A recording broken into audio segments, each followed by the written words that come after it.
સ્વાગત છે તમારું મારી ચેનલ પર. તમે લોકોએ 11મા ધોરણમાં ખૂબ સપોર્ટ કરીને મારી ચેનલને ખૂબ આગળ વધારી તેના માટે ખૂબ ખૂબ ધન્યવાદ.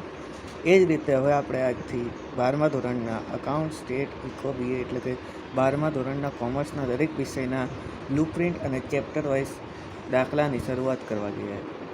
આજે શરૂઆત કરીએ છીએ આપણે આંકડાશાસ્ત્ર વિશે એટલે કે સ્ટેટ એની બ્લુપ્રિન્ટની આજે આપણે ચર્ચા કરીશું. બરાબર. આંકડાશાસ્ત્ર વિષયમાં તમને 2 ભાગમાં આવશે. જેમ 11મા ધોરણમાં માત્ર એક જ ભાગ હતો, એ રીતે આમાં 2 ભાગમાં આંકડાશાસ્ત્રની તમને બુક જોવા મળશે. પહેલા ભાગમાં તમને કુલ ટોટલ 4 ચેપ્ટર જોવા મળશે, બીજા ભાગમાં તમને 5 ચેપ્ટર જોવા મળશે. બરાબર.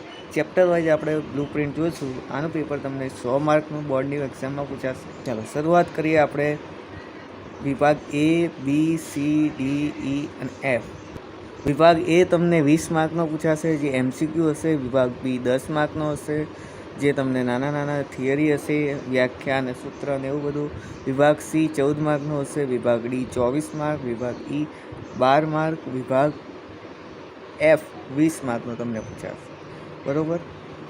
ચલો, વિભાગ A પ્રત્યેકના 1 ગુણ હશે. વિભાગ B દરેક દાખલાના 1 ગુણ હશે. વિભાગ Cમાં દરેક દાખલાના કે થિયરીના 2 ગુણનો હશે. બરાબર. વિભાગ Dમાં દરેક દાખલો 3 માર્કનો. વિભાગ Eમાં દરેક દાખલો 4 માર્કનો. વિભાગ Fમાં દરેક દાખલો 5 માર્કનો. એ રીતે તમારું ટોટલ 100 માર્કનું પેપર પૂછાશે. હવે આ વખતે નવી પેપર સ્ટાઇલ પ્રમાણે સિંગલ ઓપ્શન આપવામાં આવશે, એટલે કે અથવાવાળા ઓપ્શન. એટલે કે જે દાખલા તો પૂછાતા હતા એની સાથે સાથે વધારાના એ જ ચેપ્ટરના અથવા તો બીજા ચેપ્ટરના એક્સ્ટ્રા દાખલા તમને મૂકશે અથવામાં. અને તમને એવું કહેશે કે કોઈ પણ 5 આમાંથી લખો. એક્ઝામ્પલ તરીકે જો વિભાગ Cમાં તમને ટોટલ 9 દાખલા પૂછાશે. બરાબર. ક્વેશ્ચનમાં 9 હશે, પણ આપણે ખાલી લખવાના હશે માત્ર 7 દાખલા. બરાબર. એટલે 7 દુ 14 માર્ક આપણને મળી જાય. એટલે 2 ક્વેશ્ચન હશે તમારા જનરલ ઓપ્શનના. એ રીતનું પેપર સ્ટાઇલ આપણને આવવાની છે. બરાબર. હવે ચેપ્ટર પ્રમાણે કયા ચેપ્ટરમાંથી કયા વિભાગમાં વધુ પૂછાય છે, કેટલા માર્કનું પૂછાય છે એ જોઈએ. તો પહેલું જ ચેપ્ટર તમારું રહેવાનું છે સૂચકા. બરાબર. એકદમ ઇઝી ચેપ્ટર. એ ચેપ્ટરમાંથી તમને 2 માર્કના MCQ પૂછાશે. એટલે 2 MCQ પૂછાશે, 1 થિયરી પૂછાશે, 1 વિભાગ Cમાં પૂછાશે, 2 દાખલા વિભાગ Dમાં પૂછાશે, વિભાગ Eમાં એકે નથી પૂછાતું, વિભાગ Fમાં 1 દાખલો પૂછાશે. એટલે ટોટલ તમારે સૂચકાંકનું ચેપ્ટર 16 માર્કનું પૂછાશે. આ જનરલ ઓપ્શન સાથે હું કહું છું. બરાબર. એટલે અથવાવાળા ક્વેશ્ચન પણ આમાં એડ થઈ ગયા. એ રીતે તમને 16 માર્કનું ચેપ્ટર 1માંથી પૂછાશે. બરાબર. વિભાગ Aમાં 2 પૂછાશે કે MCQ, વિભાગ Bમાં 1 થિયરી, વિભાગ Cમાં 1 દાખલો અથવા થિયરી, વિભાગ Dમાં 2 દાખલા, વિભાગ Eમાં કશું નથી પૂછાતું, વિભાગ Fમાં 1 દાખલો પૂછાશે. ચલો, ત્યારબાદ ચેપ્ટર 2 સુરેખ સહસંબંધ. આ ચેપ્ટરમાંથી તમને 2 MCQ પૂછાશે, 1 વિભાગ Bમાં પૂછાશે, 1 દાખલો વિભાગ Cમાં પૂછાશે, વિભાગ Dમાં પણ 1 દાખલો પૂછાશે, વિભાગ Eમાં કશું નથી પૂછાતું, વિભાગ Fમાં 2 દાખલા તમને પૂછાશે. બરાબર. તો ટોટલ આ ચેપ્ટરમાંથી તમને 18 માર્કનું પૂછાશે. બરાબર. ત્યારબાદ ચેપ્ટર નંબર 3 સુરેખ નિયત સંબંધ. એમાંથી 2 MCQ પૂછાશે. વિભાગ A 1 માર્કનો વિભાગ Bમાં પૂછાશે, 1 માર્કનો વિભાગ C. એટલે આ માર્ક નથી. બરાબર. આ ક્વેશ્ચન છે. 1 ક્વેશ્ચન, 2 ક્વેશ્ચન, એ રીતે ક્વેશ્ચન છે. વિભાગ Cમાં 1 ક્વેશ્ચન પૂછાશે, વિભાગ Dમાં 1 ક્વેશ્ચન પૂછાશે, વિભાગ Eમાં નથી પૂછાતું, વિભાગ Fમાં પણ 1 ક્વેશ્ચન પૂછાશે. એ રીતે ટોટલ આ ચેપ્ટર પર તમને 16 માર્કમાં પૂછાશે. ત્યારબાદ ચોથું ચેપ્ટર સામાયિક શ્રેણી. એમાં 2 ક્વેશ્ચન વિભાગ Aમાં, વિભાગ Bમાં 1 ક્વેશ્ચન, વિભાગ Cમાં 1 ક્વેશ્ચન, વિભાગ Dમાં 1 ક્વેશ્ચન, વિભાગ Eમાં આમાં પણ નથી પૂછાતું, વિભાગ Fમાં આના પણ 2 ક્વેશ્ચન. એટલે આ ચેપ્ટર પર ટોટલ 18 માર્કમાં તમને પૂછાશે. બરાબર. એટલે માત્ર વિભાગ A જ તમને 68 માર્કનો થઈ ગયો જનરલ ઓપ્શન સાથે. બરાબર. 68 માર્કનો માત્ર વિભાગ A જ થઈ ગયો સ્ટેટ આંકડાશાસ્ત્ર વિષયમાં. પહેલું ચેપ્ટર 16 માર્ક, બીજું ચેપ્ટર 18 માર્ક, ત્રીજું 16 માર્ક, ચોથું 18 માર્ક. પહેલો જ ભાગ ખાલી તૈયાર કરો તો પણ આરામથી તમારે કોઈને એવી ઈચ્છા હોય કે ખાલી મારે પાસ જ થવું છે તો આરામથી પાસ થઈ જાય, બરાબર. પણ આપણે ખાલી પાસ થવાનું નથી, સારા ટકે પાસ થવાનું છે, બરાબર. એટલે વિભાગ એ જનરલ ઓપ્શન સાથે, ફરીથી કહું છું, આ જનરલ ઓપ્શન સાથે 68 માર્કનું, એટલે એમાં અથવાના પણ આન્સર ક્વેશ્ચન આવી ગયા. ત્યારબાદ ભાગ 2માં આપણે જોઈએ. પહેલું જ ચેપ્ટર છે તમારે સંભાવના, બરાબર. સંભાવના તો તમે અત્યાર સુધી ભણી આવ્યા હશો, એ રીતના જ દાખલા આવવાના છે. ચલો, વિભાગ એમાં 2 ક્વેશ્ચન આવશે, વિભાગ બીમાં 1 ક્વેશ્ચન આવશે, વિભાગ સીમાં 1 ક્વેશ્ચન આવશે, વિભાગ ડીમાં 3 ક્વેશ્ચન આવશે, બરાબર. ઈ અને એફમાં 1 પણ ક્વેશ્ચન નથી આવતો. તો ટોટલ આપણું સંભાવના ચેપ્ટર 14 માર્કનું ગણાશે. કેટલું થશે? 14 માર્ક, જે આપણે 10મા ધોરણમાં પણ શીખી આવ્યા. ત્યારબાદ ચેપ્ટર નંબર 2, ભાગ 2નું યાદચ્છિક ચલ અને સતત સંભાવના વિતરણ. એ ચેપ્ટરમાંથી તમને 3 MCQ પૂછાશે. 1 વિભાગ બીમાં પૂછાશે, 1 ક્વેશ્ચન વિભાગ સીમાં પૂછાશે અને 2 ક્વેશ્ચન વિભાગ ડીના પૂછાશે. વિભાગ ઈ અને એફમાં 1 પણ ક્વેશ્ચન પૂછાતો નથી. એટલે ટોટલ તમને બીજું ચેપ્ટર 12 માર્કનું પૂછાશે, બરાબર.